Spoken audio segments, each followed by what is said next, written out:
రాష్ట్రపతి ఒక rubber stamp అంటూ వాడుకలోకొచ్చేసిన ఒక మాట మళ్ళీ ఇప్పుడు గట్టిగా వినిపిస్తోంది.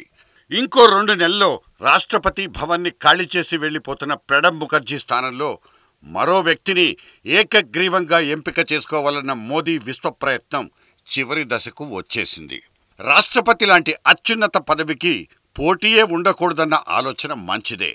అయితే అటువంటి విశిష్టమైన లక్షణాలున్న అభ్యర్థి పేరు బయటపెట్టకుండా ప్రధాని చేస్తున్న అభ్యర్థన సరైందేనా, సమర్థనీయమా? రాష్ట్రపతి సర్వాధికారి, త్రివిధ దళాధిపతి కూడా. ఆయనకు సహాయకులుగా ప్రధానమంత్రితో పాటు మంత్రివర్గ సభ్యులుంటారన్నది రాజ్యాంగంలో రాసిపెట్టిన మాట.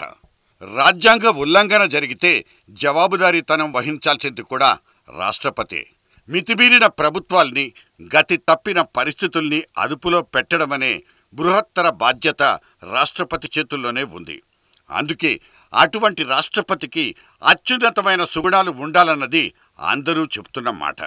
కానీ దేశ వయస్సు పెరుగుతున్న కొద్దీ ఆ కుర్చీలో కూర్చునే వ్యక్తులు రాజకీయపరమైన నేపథ్యాలతోనే ఎంపికవుతున్నారన్నది పడిపోతున్న విమర్శ. బాబు రాజేంద్ర ప్రసాద్, సర్వేపల్లి రాధాకృష్ణన్ లాంటి ఉన్నతమైన వ్యక్తులు అలంకరించిన రాష్ట్రపతి కుర్చీ తర్వాతి తరాల్లో ఎటువంటి వాళ్లకు అవకాశం ఇచ్చిందో చూస్తూనే వచ్చాం.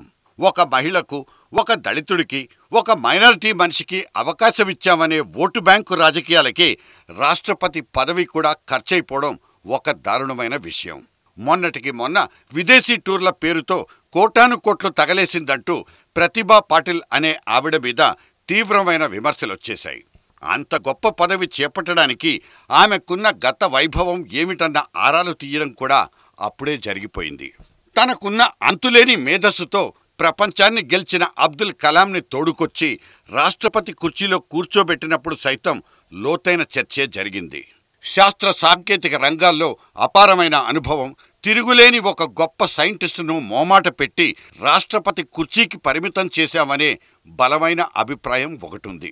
అంతటి మేధో సంపన్నుణ్ణి మనం రాష్ట్రపతి భవన్కు మాత్రమే పరిమితం చేయడం సబబా? అందుకే అనేది ఆయనకున్న అపారమైన అంతరిక్ష పరిజ్ఞానాన్ని అవమానించామన్న వాస్తవాన్నైతే ఒప్పుకోవాల్సిందే. ఆ తర్వాతొచ్చిన ప్రణబ్ ముఖర్జీ విస్తృతమైన రాజకీయ అనుభవం ఉన్న వ్యక్తి. పెద్ద పెద్ద రాజ్యాంగ పదవుల్ని నిర్వహించిన అనుభవం కూడా ఆయన సొంతం. కానీ పొలిటికల్లీ మోటివేటెడ్ అంటూ ప్రణబ్ ఎంపికని కూడా ప్రశ్నించిన వాళ్ళున్నారు. రాష్ట్రపతి ఎంపిక అనేది అప్పుడు, ఇప్పుడు, ఎప్పుడు సంక్లిష్టమే. ఇవాళ ప్రెసిడెంట్ పోస్టుకు అద్వానీ మీదుండే అయోధ్య కేసుకు లంకెపెట్టి మాట్లాడుకోవడం కనిపిస్తోంది.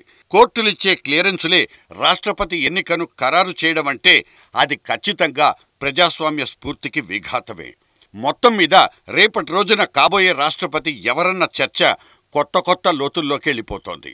అభ్యర్థి పేరు చెప్పకుండా మోదీ ఆడేస్తున్న దాగుడుమూతల మీద అనుమానాలు కూడా పుట్టేస్తున్నాయి. రేపటి రోజున కరుడుగట్టిన మతవాది పేరు చెప్పి అతడి నెత్తినే కిరీటం పెట్టేసినా అడిగేవాడెవడు?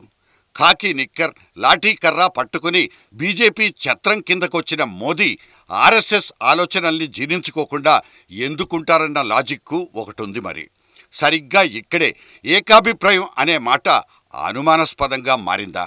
అందుకే ఇవాళ మళ్లీ అదే ప్రశ్న, అదే చర్చ.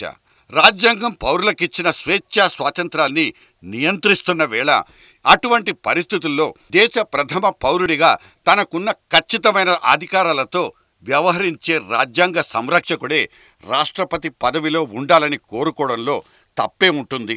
ఇవాళ ప్రెసిడెంట్ ఆఫ్ ఇండియాకు కావాల్సింది ఏజ్ లిమిట్స్, అకాడమిక్ ఎఫిషియన్సీలు కాదు. విశాలమైన దృక్పథం, మచ్చలేని గతం, పరమత సహనం, అన్నింటినీ మించి రాజ్యాంగం పట్ల నిబద్ధత. ఇవి కావలసిన క్వాలిఫికేషన్స్.